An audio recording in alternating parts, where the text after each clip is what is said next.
of our Q&As. I have two special guests here with me today. I have Suneil Sangiri, Sanzgiri. Sanzgiri. Sorry about that. And then I have Sham-e-Ali Nayeem. Right? Okay. I'm. I have my own. I always try to like make sure I get that down pack. So we just want to talk a little about the film Two Refusals. It's an experimental film. Is that the word that you would use to describe it? Yeah. Tell the audience a little bit more about the film. Who wants to go first? Sure.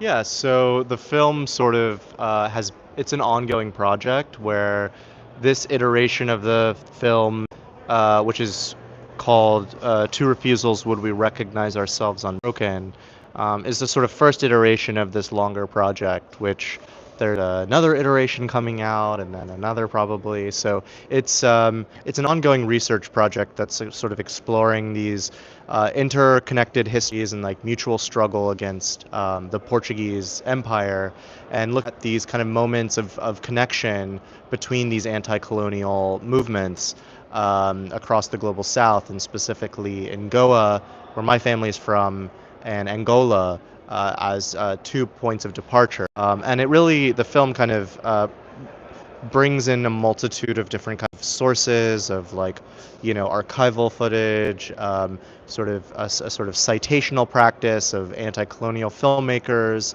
There's like CGI, there's like a whole host of different kinds of ways of expressing the film, which was primarily told, the story was primarily told by my collaboration with Sham-e-Ali as the sort of the screenwriter. And I'll let Sham-e-Ali talk a little bit about that process. Yeah. Sure. So I was able to collaborate with you, Sunil, and utilizing for the screenwriting format a poetic form. The poetic form allowing space for the missing places in time and history. There's something about the medium of poetry that creates an intersection between the seen and unseen, the collective, land and humanity. So it was a real honor to get to collaborate with Sunil on this film and be able to be trusted with my medium as a poet. And I'm also a sound practitioner to be able to bring those elements of my art practices into a real, these are real things that happened, bringing that in a experimental form. Yeah. Thank you for sharing that. I think combining multiple forms of art just allows the artist to have different ways to tell the story even larger, even deeper. Um, so I do have a follow-up question. You talked a little bit about the film process. There's CGI. You use like this eight film, the Super 16 film, processed and destroyed some archival film. I'm curious about the process of like physically putting this work together because as you're watching it, there's the element which is the poetry, but you also do have this visual element that isn't just still on the screen. It moves and tells different stories. So talk a little bit more how you were able to like bring all those pieces together to tell this story. Yeah, so there was a lot of sort of the process of filming was a combination of me with my camera filming kind of just in these spaces, in India and Goa, in Portugal. Just recently, I was in actually just filming and kind of getting a sense of the texture of the place. Not really having a set idea of what or how I want to film, but really letting the kind of the land, the kind of the space, the kind of temporal resonance of like these like places of mass trauma, but also of like extreme beauty and resistance, and letting those kind like the weight of the actual play kind of guide how I use the camera. But then we would go back and film interviews, also on 16, but we would take that opportunity to work with an actress who, this is actually her first role. She's never really she's actually mostly been behind the camera, has worked in film production, but has never acted herself. But the primary, I mean, we were casting, the primary concern that the speaker or the actress was fluent in Konkani, which is my father's language. It's a language that isn't really spoken outside of Goa, and it's not a language I grew up with, so I don't even speak it. But it's my father's native language. The language that was essentially like, um, outlawed Portuguese in the 1600s, but people kind of still kept up this practice, this intergenerational practice of maintaining the language and the culture despite the Portuguese repression. And so, when we were filming, it was, that we would work with the actress and kind of find these various locations. And it wasn't like, the script wasn't even ready when we were filming. So a lot of it was trying to cultivate a sense of like what this protagonist is even trying to do. What is she thinking about? What is her backstory? What is her life? We had some backstory to it, but ultimately it was just the Tilia, the actress, was able to conjure these feelings and this kind of grief that she brought to the role that I thought was really incredible. Because the film is really about this generational kind of lineage, and specifically of women, this intergenerational lineage of women who have in some form resisted colonial subjugation, whether it's through them or their desires for a freer world, for a life, for a life closer to the land, a life closer to the earth and the water and the sky and the heavens, right? So so yeah, there's a lot of ways in which we're working with that in the process.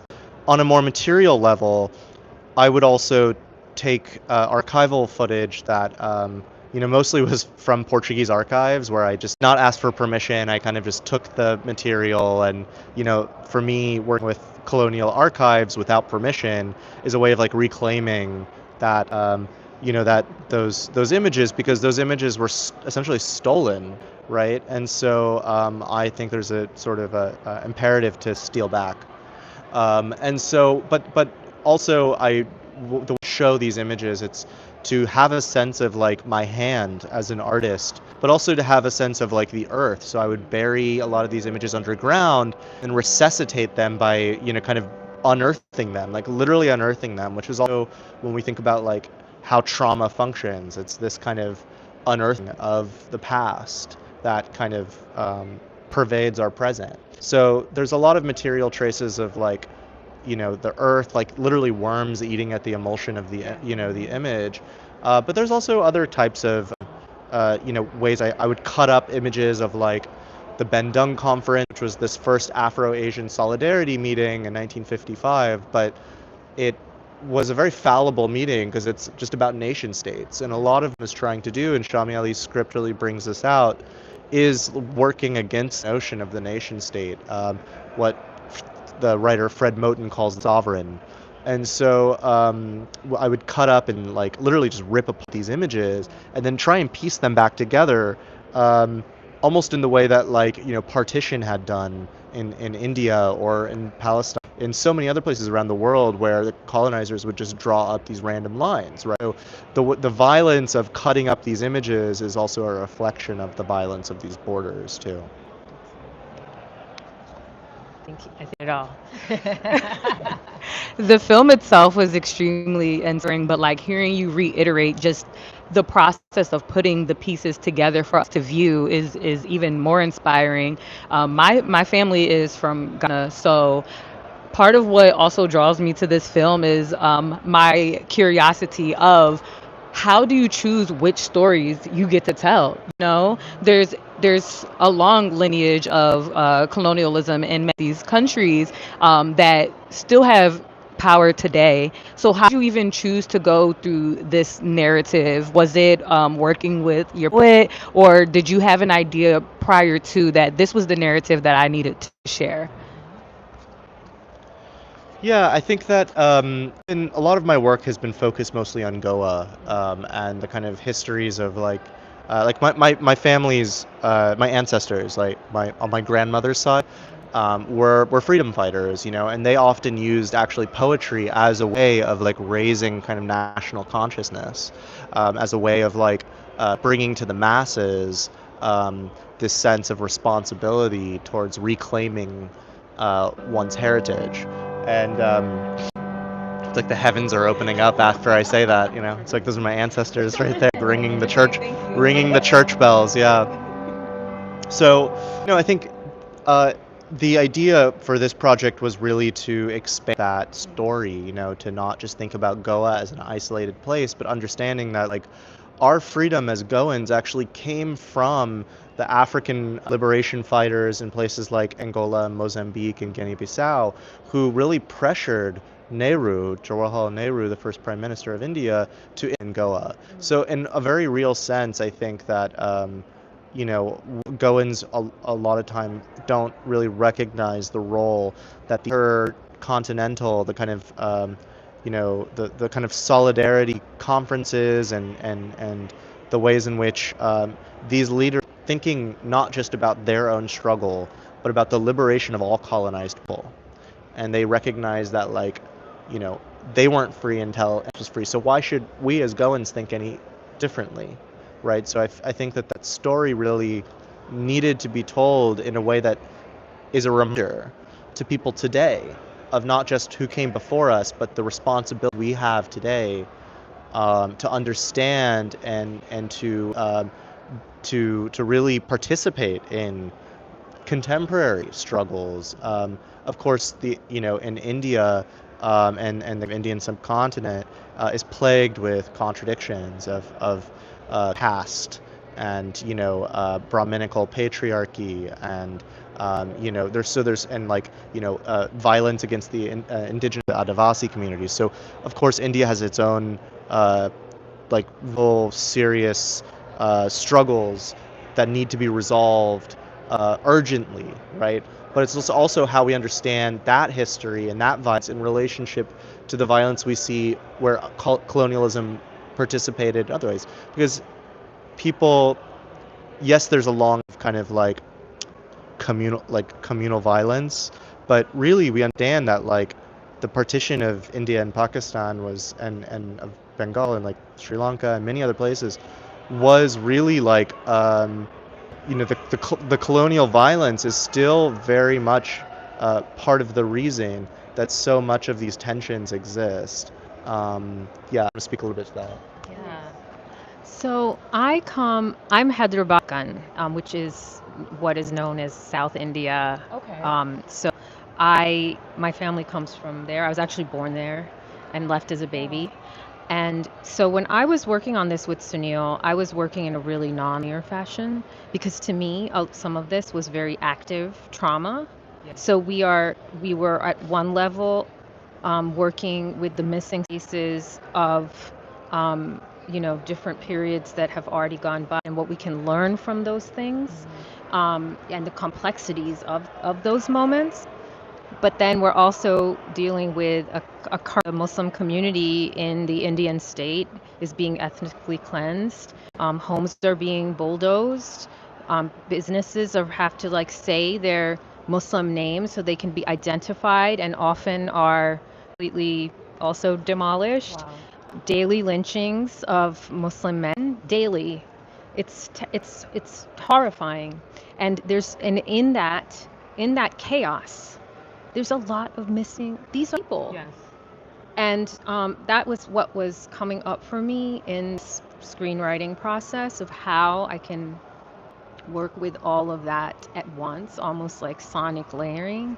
And had the gift of getting to collaborate with you with your visual, like everything sharing about what you were doing visually and also with the folks that did the sound compositions, and then Tilia translating my English into Konkani, which is another layer, right? There was a lot of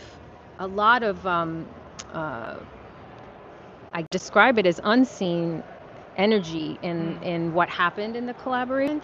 And so for me, like when we're talking about the nation state being a lie, you have all these revolutionaries that fought for an independent state that what has that yielded?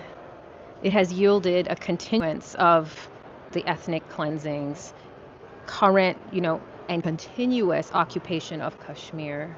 In that Indian state was born being a colonizer itself. Yeah. Occupying Kashmir. The Hyderabad used to be an independent state, Yeah. actually was annexed by the larger Indian state. Wow. And there's a other suppressed history there, but that's not in this Yeah. film.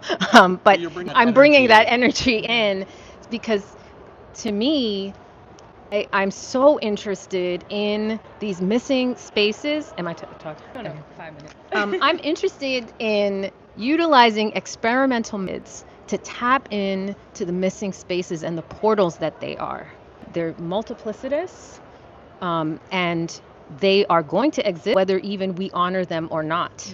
And they will reveal themselves. That truth will happen whether it's suppressed or not. Yeah. Whether we make this film or not, I firmly believe that those truths will find a way to be known. It kind of thank you for sharing that view. It kind of reminds me of this saying someone told me once before of like, if an idea comes to you and you don't take advantage of it, it will still exist, right? It'll be in the ethos. It will find a place to be told, So it's great that you two able to come together and you bring your history, your ancestry, and you do the same, and you guys being able to tell this story together. I know now it's about 35 minutes. I'm curious of like, do you see this becoming a feature, more of a series, or do you want to just continue to until you feel like as an artist that the story is complete? Thank you. Yeah, so there is a feature that is being worked on. It's just that this history is so rhizomatic, right? Like it's very, it's like a tree branch where it's like there's so many points at which like connections get made. I mean, it's not so much a tree branch as it is a web, right? It's a tapestry where, I think about Goa over here, and then I think about Angola, and then I think about all of the histories that exist, and they're linked through this history of violence that is just like, that it's just a tragedy that that's how these people have to be linked. That is like somehow how colonized people are forced to kind of recognize each other, is through the colonizers' terms, right? And so I think that what I would like to do going forward is try and find a way to kind of actually continue to use film as a site of resistance, not just in mapping these things and kind of looking at them, actualizing them or whatever, but like how can we use these images as active site of resistance, especially as we see the kind of global South really kind of coming to understand itself as the festival says the global majority, for places like Palestine, right? And understanding that colonialism is and colonialism in the Congo, which is right next to Angola. The violence in the Congo is very present in Angola. The kind of ways in which these mining industries are, kind of finding this neo-colonial path that is a continuation of the extraction and blood that exists and has existed for centuries. So, thinking about like Haiti and Kashmir and like the way in which we understand this present moment of like interconnectedness on a global scale, and we see other struggles, and people are really making connections for themselves. So, how do we use cinema as an active site of, it being on the front lines, right? But of actively like finding a way to fight, to use cinema, as Sarah Maldoror, the great filmmaker Sarah Maldoror would say, like, using as a weapon, because it really is, and it can be a very sharp tool at which we can build power. That's what I'm interested kind of going forward, is like not so much like sitting with the trauma and the pain, which is important, but fighting back, right? And in the present moment, thinking historically, but fighting in the present. Yeah. Yeah. And I also wanted to add regionally as well, Yeah. that like Exactly. we need to connect that way Yeah. also, because there's so many throughout the Indian nation state Yes. in Yeah. terms of what has transpired since Exactly. its Yeah. independence. You both touched on a Okay, thank you. Sorry. So you both touched on a really important point as far as making sure that you're not just sitting in the pain of it, because that's going to exist no matter what we do, right? But it's also important to fight back. And there's so many ways to do it. You know, you're using language and sound to do it. You're burying material that have you're cutting things up and making use of it. So there's, you're creating something for us to, heal with, but it's also healing for you, the process of, using these archives that are unauthorized, but who says they're unauthorized, So both for sitting down with me and having this conversation, I learned so much. Is there anything that you want to leave the audience with before we get out of here? I just want to thank Black Star, always and forever. Yeah, such an incredible festival. I just want to say how important it is that Black Star is one of the only other festivals in the country to have adopted PACB, which I think is just so essential, which is the Palestinian boycott of Israeli cultural boycott of Israel. And I think it's extremely essential for all film festivals to also adopt this societal stance, which should not be controversial in the least. But here we are, and yeah, free Palestine. Free Free Palestine. Palestine. Thank you all so much. Thank you. Thank you. Have a great day. Thank All you. right, we're out. How'd that go? All Yay. right. What Thank an you so amazing much. interview. You're Really? amazing.